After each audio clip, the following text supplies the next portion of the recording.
Hey folks, Triple Crown here, coming to you from Vancouver, British Columbia. This is a round 6 summary, Operation Western Europe. It was a action-packed round, lots of stuff happening, good and bad for both sides. I do not know who has the upper hand, and we'll get into it. Let's pan over. The Japanese, as discussed, have taken Sichuan, which is sort of the end of the day for the KMT. The KMT is still 2 spaces away. They've retreated to the westernmost CCP territory. And once they do that, that's not a liberation. They take it. It actually belongs to the CC or to the KMT, and I should put a roundel on it to symbolize that.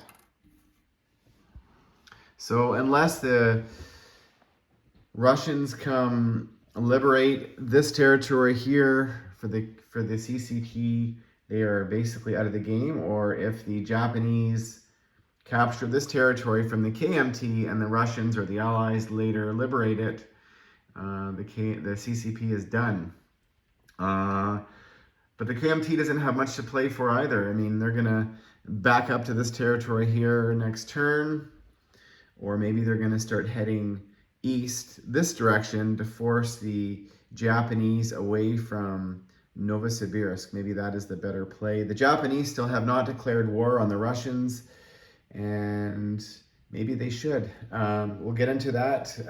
It will activate the Mongolians. There are 6 units there to kill, but maybe they want to start whittling down the Russian economy to help the Germans. That's probably what they're going to do. There was quite a bit of action here in the Pacific last turn. The Anzacs received not the bulk, but 5 planes from the Americans, and so they are trying to secure Sydney.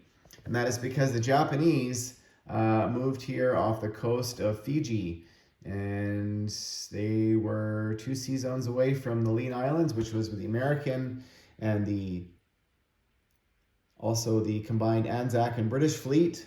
So that made the Western Allies quite nervous in the Pacific. What were they going to do? Well, they had to cut off the Japanese who were making a play. The Japanese landed in Dutch New Guinea, and the Americans and the British and the Anzac couldn't have that, because that meant if they didn't take decisive action, Sydney was going to be a threat, and they were going to be a threat because the Japanese over here have 11 transports. They took the Philippines quite easily, and so now the American fleet is in the middle of the Japanese fleet. It is safe for next turn because this is 3 sea zones away. The Americans are sitting at a naval base, but they're going to have to they're out of position now. But this is also going to force the Japanese to maybe retreat their transports for 1 turn. Otherwise, they're in range of the American fleet. And all these transports have nothing else to do. What are they going to do? Are they going to head towards Sydney? Are they going to head towards Hawaii? So that's going to delay them 1 turn or a couple turns. So what is the Japanese going to do? It's still a game of cat and mouse here in the Pacific. The Americans built a couple fighters back home. The Japanese are building aircraft carriers. And so we'll see what happens. Lots of games still to play here in the Pacific, but I like the fact that the Americans came and liberated Dutch New Guinea from the Japanese. Kind of a little bit of historical with the Americans doing some island hopping, not just going for the victory cities or something else, a strategic port that has a naval base. So kind of fun happening there. The Japanese are also pressing into Bangladesh. And so what are the British going to do in the Commonwealth over here in Western India? Are they going to back up? Over here in the Middle East, we have the British now marching towards on Russian territory. They're in Baku, and they've got a couple more units marching. And now over here, and this is where maybe it does not look so good for the Allies, but the Russians punched north. They took back one of the territories of Karelia and they dispatched the Germans there. And they also marched into Novgorod, and there's not a lot of Germans up here, so they're gonna have their way. And the Germans are sitting here in Western Ukraine, which is 2 territories away from Moscow. They had to retreat because the Russians had numbers to wipe them out. So it's going to be interesting.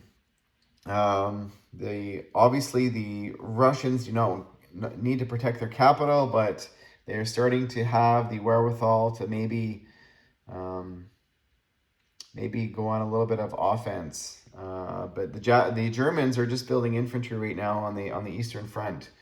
They do not have the capital yet to start building any more heavier units, the artillery, the tank, all that stuff. So we'll see what happens here. It's a bit of a standoff, but I would give the edge to the Russians, and that is because the Western Front has been opened up. So the Germans did liberate Normandy, and the Allies came and they took Bordeaux. So they took Bordeaux. They've got 20 units sitting there. The Germans can wipe them out next turn. However, the British can land 10 more units next turn. The Canadians can land 2, and the Americans can land 12. So that's a problem. Currently sitting in Western Germany, there's 13 infantry. Sitting in Paris, there's about 5. And sitting in Normandy, so did I say Normandy? I got Normandy and Bordeaux mixed up. Oh no, that's right. Sitting in Normandy is about 20 German units. So we'll see what happens there. The Germans still have their Luftwaffe. The Italians are playing it safe. They're building infantry and ground units back home in Turin and in Rome. And maybe the last stand in Tobruk, as the British have all these units, about, I'm going to say 25 units plus their Air Force, and they've got a couple transports there. They could definitely attack Tobruk next turn and probably capture it. So that's probably the fall of Tobruk. But the British have to be careful. They cannot completely ignore the Italian Navy that's just sitting there at a naval base off Marseille. So if the British move into Sea Zone 46, which is off of Tobruk, they're likely to face the full force of the Italian Navy. What else is it going to do? Could the Italian Navy maybe try and make a last play to get out of the Med and into the Atlantic to force the Allies to build Navy? We'll see.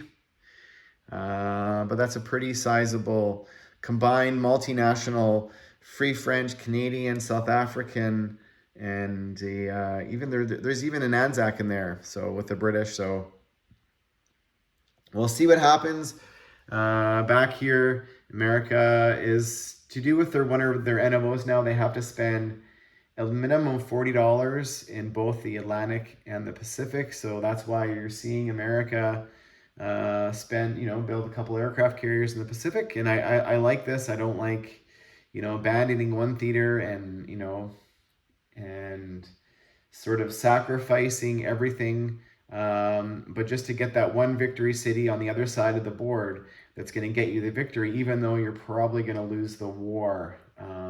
So I kind of like this because you can kind of see the Americans are forced to spend a little bit over here. And the Japanese, once they capture, they wipe out the KMT and start pushing a little bit more here into India and start going into Russia, they're going to be dumping everything into Navy, into transports, and they're going to definitely be threatening Hawaii, definitely going to be threatening Sydney. So we'll see. Or could the Japanese also make a play here in the Middle East and maybe South Africa?